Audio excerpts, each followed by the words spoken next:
Assalamualaikum warahmatullahi wabarakatuh.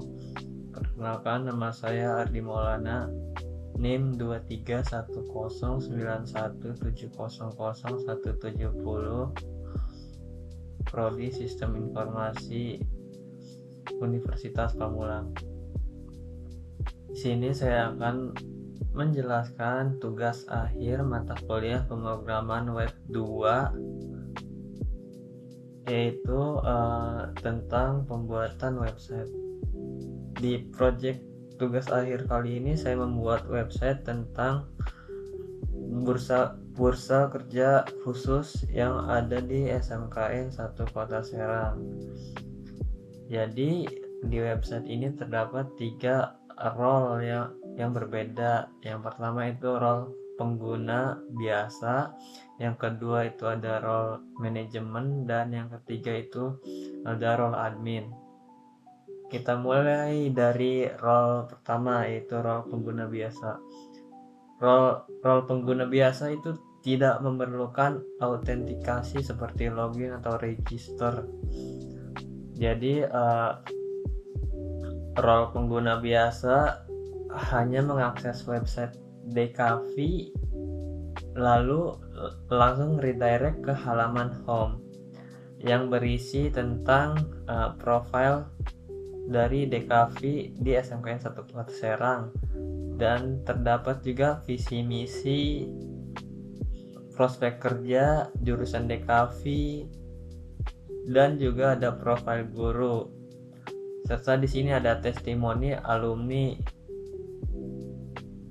Di sini juga ada tentang preview dari berita atau info bursa kerja khusus. Di bawahnya ada footer. Halaman selanjutnya itu halaman news atau berita. Halaman ini berisi tentang berita-berita yang ada di SMKN 1 Kota Serang. Selanjutnya ada halaman BKK atau bursa kerja khusus, yang dimana halaman ini terbagi menjadi 2, yaitu halaman untuk lowongan pekerjaan yang berisi tentang lowongan pekerjaan yang di-share oleh admin atau oleh guru di SMKN 1 Kota Serang. Yang kedua itu ada halaman program pelatihan, yang dimana halaman ini berisi program-program pelatihan yang ada atau yang di-share oleh guru atau pihak terkait di sekolah. Selanjutnya itu ada halaman kontak. Halaman ini berisi kontak untuk informasi tentang program studi atau jurusan DKV di SMKN 1 Kota Serang, yang berisi tentang informasi seperti alamat, telepon, email, dan jam operasional. Dan di sini juga kita bisa mengirimkan pesan yang nanti akan diterima oleh admin atau guru terkait di SMKN 1 Kota Serang melalui email mereka. Selanjutnya itu ada lokasi. Di sini berisi peta menuju SMKN 1 Kota Serang. Selanjutnya itu ada halaman bookmarks. Halaman ini berfungsi untuk menyimpan berita ataupun pelatihan ataupun lowongan pekerjaan. Jadi kita bisa menyimpan lowongan ataupun berita tentang SMKN 1 Kota Serang yang ada di halaman berita ataupun BKK. Misalkan saya coba contohkan menyimpan berita tentang lowongan pekerjaan. Kita klik save, lalu kita ke bookmarks. Di sini akan muncul berita atau lowongan pekerjaan yang tadi kita save. Kita juga bisa unsave lowongan yang kita simpan. Nah, sudah hilang. Selanjutnya kita ke role manajemen. Jadi ketika kita ingin masuk sebagai manajemen atau admin, kita perlu mengakses link atau tautan manual /out/login. Nah, di sini tampil halaman login untuk autentikasi role, untuk masuk ke role yang kita inginkan. Kita masuk ke role manajemen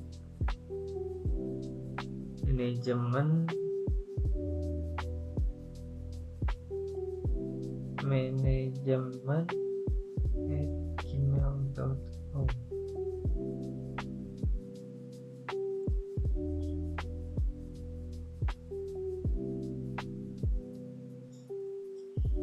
Nah, di sini akan langsung redirect ke halaman home.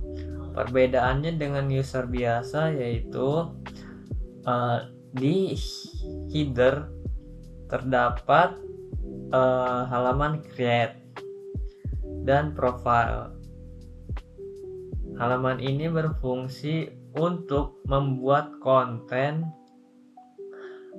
entah itu pelatihan ataupun berita dan lowongan pekerjaan yang nantinya akan muncul di halaman news dan BKK, tergantung jenis konten yang kita pilih.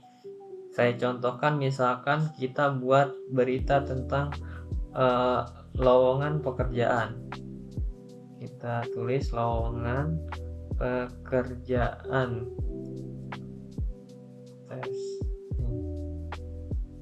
Kita pilih jenis kontennya, karena kita ingin mengetes tentang lowongan pekerjaan, maka kita pilih yang lowongan pekerjaan. Nah, di sini juga ada fitur schedule konten. Jadi fitur ini untuk men-schedule konten, kapan konten kita akan diupload. Misalkan konten kita ingin diupload besok, maka kita bisa checklist schedule ini dan memilih tanggal uploadnya. Selanjutnya itu ada expired time, yang dimana fitur ini berfungsi untuk menghapus secara otomatis konten yang sudah expired. Misalkan lowongan pekerjaan ada batas kirim atau batas inputnya, misalkan besok terakhir input, maka kita set expirednya tanggal 2. Nanti ketika tanggal atau jamnya sudah expired, maka konten itu akan dihapus secara otomatis. Selanjutnya kita upload thumbnail yang berisi tentang informasi tentang lowongan pekerjaan, entah itu foto perusahaan atau foto terkait. Selanjutnya di sini kita mengisi tentang deskripsi, entah itu deskripsi pekerjaan atau tentang deskripsi berita sesuai dengan jenis konten. Selanjutnya di sini kita klik tombol create untuk membuat konten atau mengupload konten. Nah, di sini akan ada pesan sukses yang nanti konten ini akan diverifikasi oleh admin, entah itu di reject atau diedit atau ditolak oleh admin. Selanjutnya kita ke profile. Di profile ini berisi tentang nama role-nya, manajemen, nama penggunanya bisa diganti, kita juga bisa mengganti password, serta kita bisa memanage email kita. Di sini juga ada konten-konten yang kita buat, Di sini seperti ada history konten yang kita buat. Oke, untuk selanjutnya kita masuk ke role admin. Nah, untuk role admin ini perbedaannya yaitu di header terdapat tambahan halaman admin, yang dimana halaman admin ini berisi manajemen konten manajemen, user manajemen, dan analytics. Untuk konten manajemen itu berisi tentang konten yang aktif dan konten expired. Juga di sini admin bisa menghapus, mengubah, ataupun melihat detail tentang konten. Nah, jadi si admin ini bisa atau memiliki hak akses untuk mereview.